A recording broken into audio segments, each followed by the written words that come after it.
দর্শক স্বাগত জানাই দৈনিক সকালবেলা থেকে। সাথে আমি রয়েছি সজীব মাহমুদ। দৈনিক সকালবেলার নিত্যদিনের আয়োজন সকালবেলার সমসাময়িক।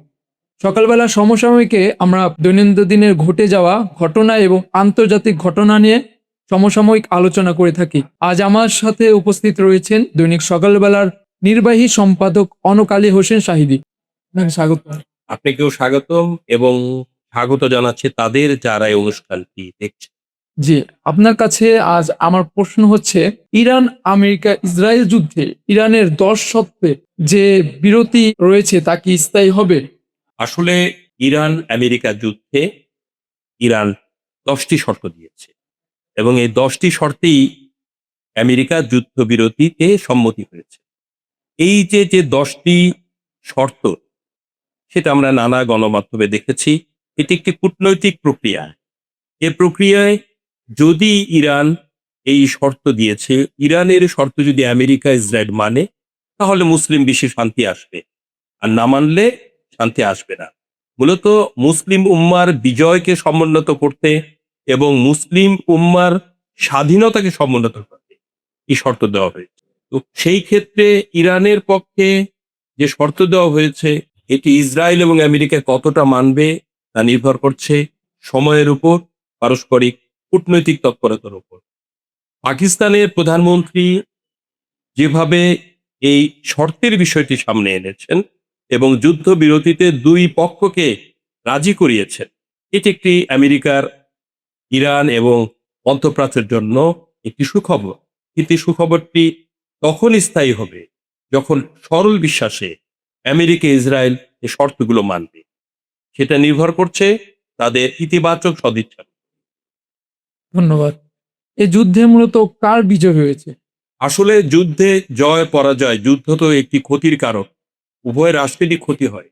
কিন্তু নৈতিক দিক থেকে তো প্রথমে ইরানে আক্রমণ করেছে আমেরিকা ইসরায়েল এবং সেই ক্ষেত্রে সর্বশেষ ওরা যখন ইরানের সভ্যতাকে গুড়িয়ে দিতে চাইলো যে আজ রাতে ইরানের সভ্যতাকে মুছে দেওয়া হবে, তখন কি করলো ইরানের কোটি জনতা, তারা মৃত্যুর জন্য প্রস্তুত হয়ে তারা নেমে এলো রাস্তায়।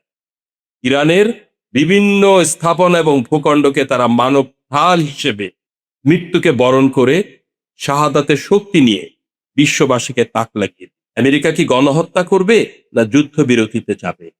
ইরানের এই রাজনৈতিক প্রেক্ষাপট, তাদের জনগণের মনোবল, সবকিছু মিলে ইরানের জয় হয়েছে এবং ইরানের জয় হয়েছে নৈতিকভাবে, ইমানের দৃষ্টিকোণ থেকে। তারা মৃত্যুতে ভয় পায় না, সমুন্নত রাখতে চায়। তাদের নৈতিক দিকের যে জয় হয়েছে তা বিশ্বকে অবাক করেছে। এই যুদ্ধের প্রভাবে বাংলাদেশের অর্থনীতিতে অনেকটা দুর্বল হয়ে পড়েছে। এই প্রভাব সরকার কাটিয়ে উঠতে পারবে কি? আসলে একটি যুদ্ধে তার প্রভাব প্রতিবেশী রাষ্ট্রগুলোতেও পড়ে। আপনি নিশ্চয়ই জানেন যে আমরা যে যুদ্ধে মধ্যপ্রাচ্য, ইরাক অংশ নিয়েছে, আমেরিকা অংশ নিয়েছে, আমাদের জ্বালানি তেলটি সেসব দেশ থেকে আসে। তো কূটনৈতিক দিক থেকে আমাদের একটি সক্ষমতার কারণে তেল এখনো আসছে। এ তবে অর্থনীতির যে প্রভাবটি পড়েছে এটি কাটিয়ে উঠতে আমাদের সময় লাগবে। প্রয়োজন আমাদের সহনশীলতা, প্রয়োজন রাষ্ট্রকে সহায়তা করা এবং কাটিয়ে ওঠার যে কঠিন পদক্ষেপগুলো, এগুলো শুধু মাননীয় প্রধানমন্ত্রী একার নয়, আমাদের সকলকে সহযোগিতা করতে হবে মিতব্যয়িতার মাধ্যমে এবং জ্বালানি তেলের ইতিবাচক ব্যবহারের মাধ্যমে। এবং সকল ক্ষেত্রে আমাদেরকে ধৈর্য ধারণ করতে হবে। আমাদেরকে মনে করতে হবে এটি একটি আন্তর্জাতিক সমস্যা যার প্রভাবে আমরা পড়েছি, আমাদের অর্থনীতি পড়েছে। আরেকটি বিষয় হলো যে ইরানের বিজয় হয়েছে যেমন সত্য, তাহলে সমস্যাটা কোথায়? প্রকৃত কথা হচ্ছে এ যুদ্ধে ইরানের যেমন জয় হয়েছে, ইসরায়েলের যুদ্ধে ইসরায়েলের ক্ষতি হয়েছে, ইরানেরও ক্ষতি হয়েছে, কিন্তু আমেরিকার শক্তি কতটুকু এটা কিন্তু বিশ্ববাসী জেনে গেছে।